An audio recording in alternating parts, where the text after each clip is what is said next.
परिषदेचे प्रणेते माननीय नामदार अन्न पुरवठा मंत्री माननीय छगनरावजी भुजबळ साहेब, माजी मंत्री माननीय सतीश अण्णा, माजी मंत्री माननीय गुलाबरावजी देवकर,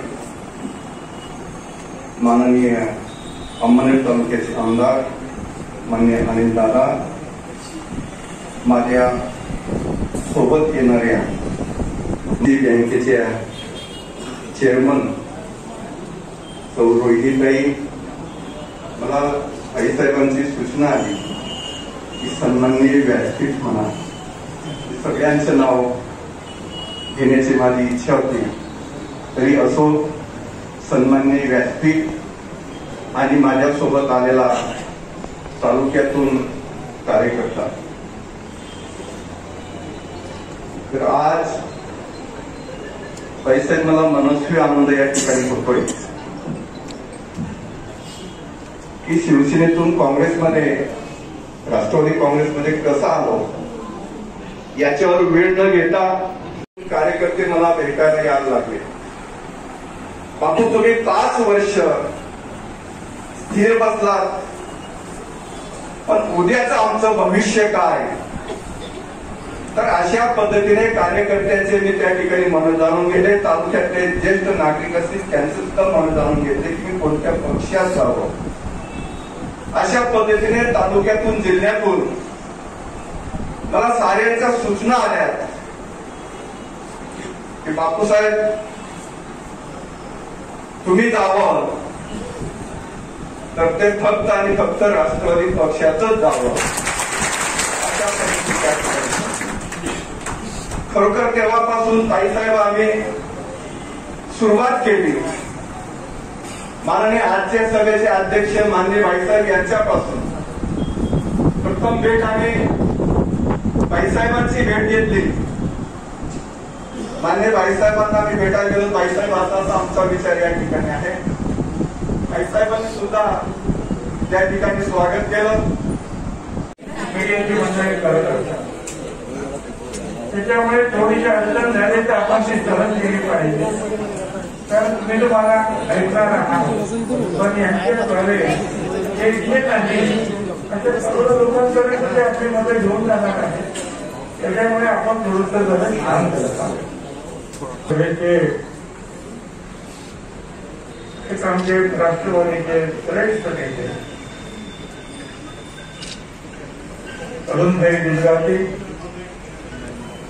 सतीश पाटील, आमदार अनिल पाटील, गुलाबराव देवकर, रोहिणीताई खडसे, ईश्वर बालबुद्धे, जिल्हाध्यक्ष रवींद्र भैया पाटील, किशोर पाटील, नुकतेच त्यांनी आपल्यामध्ये प्रवेश केलेले आहे ते सिनियर लीडर कैलास बापू, विजय रत्नागिरी, दिलीप पवार, अरुण पाटील, दिलीप सोनवणे, संजय गरू आणि माझ्या सर्व बांधवांनो, भगिनी आणि मातांनो, अगदी सुरुवातीला कैलास बापू आणि रत्नागिरी यांच्याबरोबर शेकडो कार्यकर्ते आज राष्ट्रवादी काँग्रेसमध्ये आलेले आहेत. त्यांचं मी आपल्या सगळ्यांच्या वतीनं आणि पवार साहेबांच्या वतीनं सुद्धा मनापासून अभिनंदन करतो, त्यांचं स्वागत करतो. आणि या ठिकाणी आपल्या सगळ्यांना सांगतोय की कुठलेही हा नवा, हा जुना वाद आपल्या इथं न आणता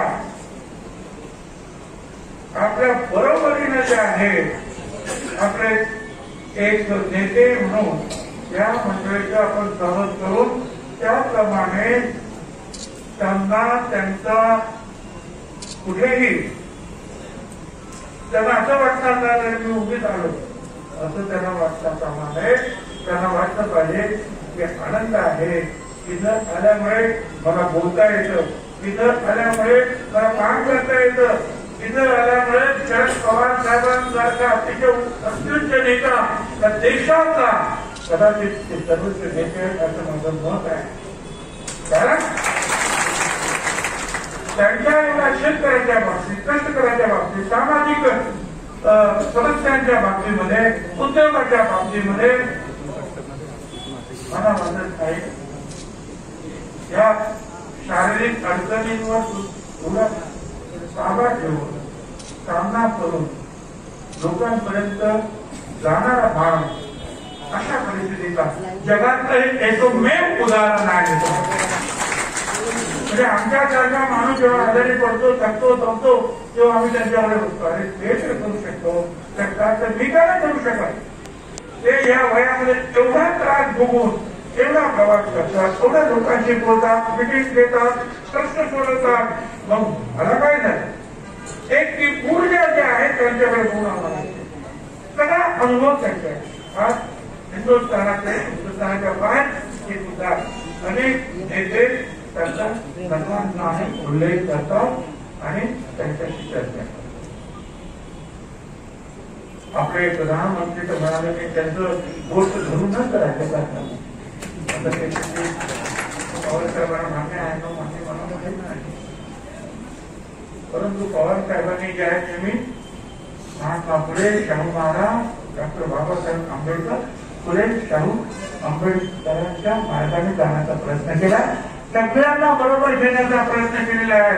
मनोवादाच्या विरुद्ध सगळ्यांना उभं राहून सर्वसामान्य शेतकऱ्यांच्या बाजूने, सर्वसामान्य दलितांच्या बाजूने त्यांनी या देशामध्ये प्रयत्न केला. अशा या सगळ्या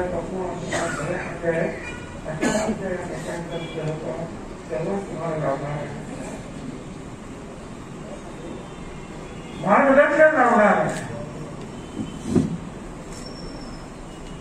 आज 91 सालापासून मी त्यांच्याबरोबर अनेक अडचणीमध्ये मनकोजीनं उभं राहणार आहे.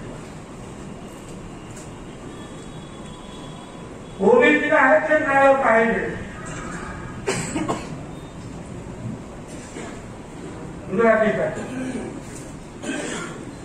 85 सालामध्ये मी जनावर निवडून आलो पहिल्यांदा विधानसभेत.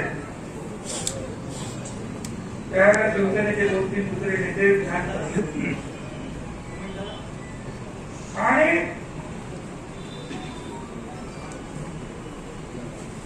वसंतदादा पाटील मुख्यमंत्री. आणि तेव्हा आम्ही त्यांच्या हाताने विरोध केला होता, म्हणजे त्यांच्या हातावर केलं होतं. मंडळ आलं तिथे मंजूर करा, लागू करा. शिवसेनेत असताना पुढे उर्मी साहेबांनी जाहीर केलं. त्यावेळेला आम्ही मुंबईचा दुसऱ्यांदा महापौर होतो आणि अचानक ते आहे काही तिथे बाळासाहेबांचं मत बदललं किंवा बदलवण्यात आलं. आणि मग त्यामुळं जे झालं असं की जे अनेक आमच्या मतांमध्ये मतांतर झालं आणि मी सांगितलं मला ओबीसीचं काम करायचं आहे. आणि मग अनेक आमदारांचे शिवसेनेच्या बाहेर तुमचे दिवंगत झालेले पार्किंग आहे, 1000 गाड्या बिस्लेरी प्लांट खाली आहे, न सोडला का बिस्लेरीचं पाणी येणार आहे, एअर कंडिशनर साधा पडदा, साधा चमचा, सगळं कटलरी, सगळं काही जे आहे कॉन्ट्रॅक्टर आणि कोणच नाही. महाराष्ट्र सगळं कसं ओळखायला छत्रपती शिवाजी महाराजांचा फोटो महाराष्ट्राचं नाटक समोर उभा आहे आणि सांगतो आहे महात्मा फुल्यांचा पुतळा उजवीकडे, डावीकडे डॉक्टर बाबासाहेब आंबेडकर, पुढे शाहू महाराज, यशवंतराव चव्हाण, अहिल्याबाई होळकर, सावित्रीबाई फुले. 9 फाउंटनच्या राज्यपालांचं राहण्याची सोय वेगळी, जलची लिफ्ट वेगळी, मुख्यमंत्र्यांचं राहण्याची त्याच बिल्डिंग मध्ये वेगळा आणि वेगळी लिफ्ट. आणि मला 100 कोटीचं काम ते कॅबिनेटने मंजूर केलं. माझं काम पीडब्ल्यूडी काम करायचं, तुझ्याकडे काम करून घेतो. आणि अचानक माझ्यावर टाकलं की याने 850 कोटी झाले. अरे 1 रुपया दिला नाही अजून त्या कामाला. तर काम 100 कोटी करतं त्याचे 850 कोटी त्याची बरोबर म्हणा 5 फुटाची भाई काय तर 15 फुटाचं भेटू असं होईल का 100 कोटीचं काम आनंद आहे जळगाव मला आणखी लाभलेला दिसतंय कारण सकाळी कुठून जेव्हा मी कार्यक्रम करून आपल्या रवींद्र बापू बाहेर येत होतो